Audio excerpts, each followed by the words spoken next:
So let me say something that might annoy you a bit. A lot of the overthinking that you do isn't a sign of intelligence at all. It is actually a sign of narcissism.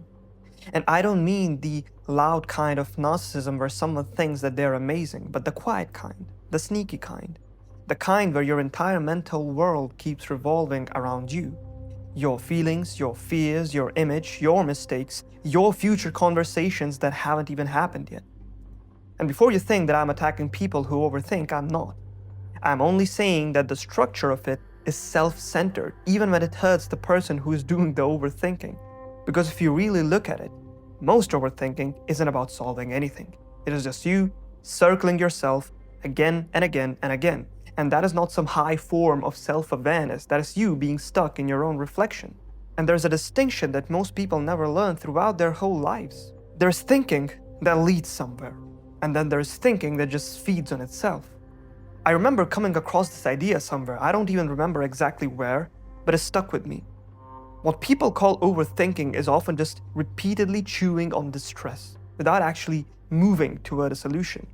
And when I read that, it immediately made sense to me because when you're overthinking, do you actually feel clearer? No. You just feel heavier, slower, and more tense. And the worst part is the longer you do it, the worse your thinking becomes. You start assuming the worst, you start predicting reactions, you start imagining failure as if it is already real. So the irony of it all is brutal. Overthinking doesn't make you wiser, it actually makes you worse at dealing with reality. Now, coming to the narcissism thing that I said. When people hear that word, they think ego, arrogance, or an extreme form of self-love. But that is not the kind of narcissism that I'm talking about. There's this another version, a fragile version, an inward version, where the self becomes the main object of attention. And this kind of intense self-focus shows up everywhere in different forms. It may show up in the form of depression, anxiety, shame, indecision. We give it a different label like we love to do in today's world, but it is basically the same posture, that everything is about me, even my suffering, even my self-criticism. And self-criticism is actually the sneakiest form of all, because people love to say that they're just being hard on themselves, but most of the time, they're not being disciplined about it. They're trying to bully themselves. They're trying to bully their thoughts into certainty, which is impossible, because they replay their flaws, their guilt, their mistakes, thinking that this is some sort of responsibility. But really, it is still obsession.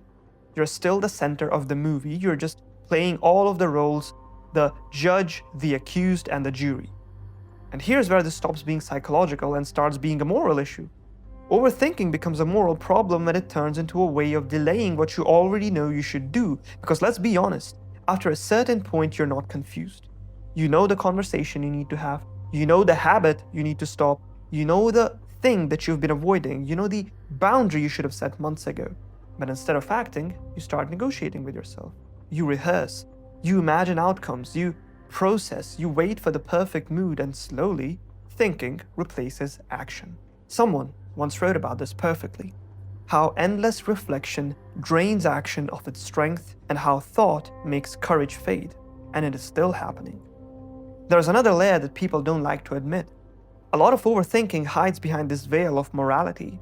People don't just want to do the right thing, they also want to feel perfect while doing it. So they obsess over intention, they obsess over being misunderstood, they obsess over being wrong. They sit in these guilt loops, constantly checking themselves, shaming themselves, trying to be perfectly good. And the twisted part is, they'd rather feel guilty than uncertain, because guilt, strangely, feels a lot like clarity. So instead of risking action, they sit in self-judgment and call it responsibility. And this is why I still use the word narcissism to describe overthinking, because at the center of all of this is the assumption that your inner state is the most important thing in the world. But the world does not need your inner complexity. It needs your reliability, your courage, and your follow-through. Overthinking is often a way to avoid risk while still feeling productive. It is fake work, and fake work slowly eats away at character, because character isn't built by having this sort of deep insight and so-called understanding of yourself. It is built by repetition.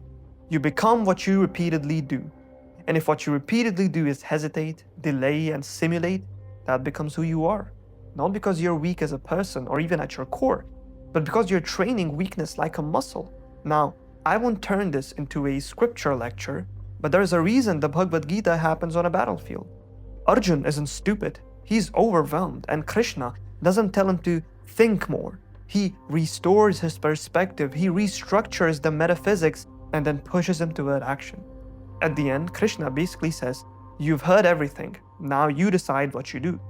Therefore, ancient wisdom wasn't meant to decorate overthinking, it was meant to snap you out of it. So what actually helps? The first shift is kind of uncomfortable, because you need to stop asking, why do I feel like this? And you start asking, what is actually in my control right now? And that question alone cuts through a lot of the nonsense that you think. Because if something is in your control, thinking about it is unnecessary. You either do it or you don't. And if it is not in your control, then thinking about it is just self-torture with a fancy name. And once you see that, the next step naturally follows. You stop asking massive abstract questions and start translating everything into one small action. Just the next honest step. Not necessarily the perfect life vision. Do not overwhelm your brain and yourself, because overthinking hates this, because it removes drama. And then there is something else that matters a lot. You have to put a limit on how long you think, because most rumination continues because it is free, because there is no cost to it. So you decide, I'll think about this for 10 minutes and then I choose. Even if the choice is imperfect, because imperfect action beats perfect hesitation every single time. And then comes the hardest part. You train uncertainty, because most overthinking is just intolerance of not knowing. So you do small things without certainty. You send the message without rewriting it 10 times. You start before you feel ready, and you show up without knowing how it'll land. Uncertainty then becomes a muscle. And finally, there is one move that cuts through everything. You move your attention away from yourself. You ask, who needs me to stop thinking about myself today? Do something useful. Finish something boring but necessary. Help someone, for God's sake. It is honestly funny how fast the noise in your head will die when you become useful. And let me end this cleanly. If you overthink, you probably believe you're being responsible. But responsibility isn't internal obsession. That is a lie that your brain is feeding you. Responsibility is external action. Overthinking becomes immoral when it becomes a strategy to avoid the duty you already know you have. And self-criticism becomes narcissism when it becomes your main hobby. At some point, you don't need more insight about yourself. You need to stop making yourself the main character. The world is not waiting for your perfect emotional state. It is waiting for your indecision. Here is the only question that matters. What is the one thing that you keep replaying in your head instead of doing it? Don't analyze it, do it. And you'll notice something strange. Your overthinking won't disappear because you fixed it mentally. It'll disappear because you stopped feeding it, and not because you became enlightened, but because you finally became useful.